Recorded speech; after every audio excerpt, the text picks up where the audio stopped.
ನಿಮ್ಮ ಉದಯ ಟಿವಿಯಲ್ಲಿ ರಾಜ್ಯೋತ್ಸವ ಋತುವಿನ ಸಂಭ್ರಮ.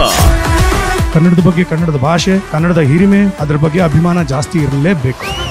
ಒಂದೇ ಕರ್ನಾಟಕ ಶೀಘ್ರದಲ್ಲಿ.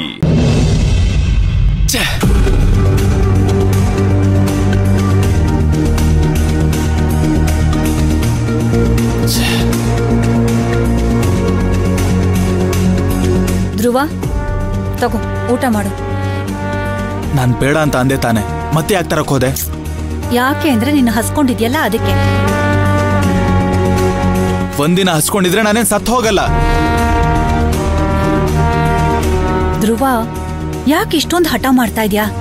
ನಿಂದ್ ಹಠ ಏನಿದ್ರು, ನಿಂದು ಕೋಪ ಏನಿದ್ರು ಅದನ್ನೆಲ್ಲ ಊಟದ ಮೇಲೆ ತೋರ್ಸ್ಬೇಡ. ಬೇಕಿದ್ರೆ ನಮ್ಮೇಲೆ ತೋರ್ಸು. ಎಷ್ಟೊಂದ್ ಜನಕ್ಕೆ ಅನ್ನದ ಭಾಗ್ಯನೇ ಇರೋದಿಲ್ಲ. ಅಂಥದ್ರಲ್ಲಿ ಆ ದೇವ್ರು ನಮಗೆ ತಿನ್ನಕ್ಕೆ ಊಟ ಕೊಟ್ಟಿದ್ದಾನೆ ಅಂತಂದ್ರೆ ನಾವು ಅದೃಷ್ಟವಂತರು ಅಂತ ಅರ್ಥ. ಆ ಅದೃಷ್ಟನ ಇವತ್ ನೀನೇ ಇಟ್ಕೋ, ನೀನೇ ಊಟ ಮಾಡು. ಧ್ರುವ, ಈಗೇನು ನೀನ್ ಊಟ ಮಾಡ್ತೀಯೋ ಇಲ್ವೋ? ಮಾಡಲ್ಲ ಅಂತ ಹೇಳ್ದೆ ತಾನೆ. ಪದೇ ಪದೇ ನಾನು ಹೇಳ್ತಾ ಇದ್ರು ಯಾಕೆ ಕೇಳ್ತಾ ಇದ್ದೀರಾ? ಯಾಕೆ ಅಂದ್ರೆ ನೀನ್ ಊಟ ಮಾಡಿಲ್ಲ ಅಂದ್ರೆ ಮೈನನು ಊಟ ಮಾಡಲ್ಲ. ನಿನ್ನಿಂದ ಅವಳು ಉಪವಾಸ ಇರ್ಬೇಕಾ ಹೇಳು?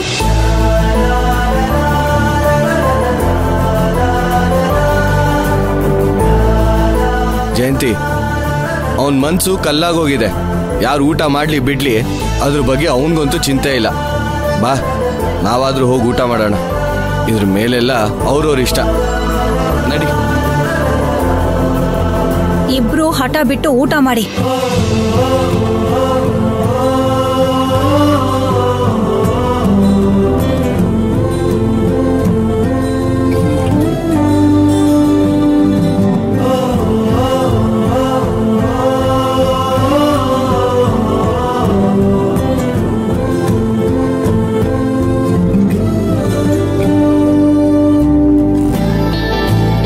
ನನ್ನಿಂದ ಯಾರು ಉಪವಾಸ ಇರೋದು ಬೇಡ. ಹೋಗಿ ಊಟ ಮಾಡಬಹುದು. ನೀವು ಊಟ ಮಾಡಿಲ್ಲ ಅಂದ್ರೆ ನನ್ಗೆಂಗ್ ಊಟ ಸೇರ್ತದೆ? ನಂಗೆ ಊಟ ಬೇಡ.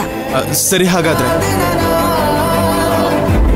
ಇಬ್ರು ಒಟ್ಟಿಗೆ ಊಟ ಮಾಡಬಹುದಾ?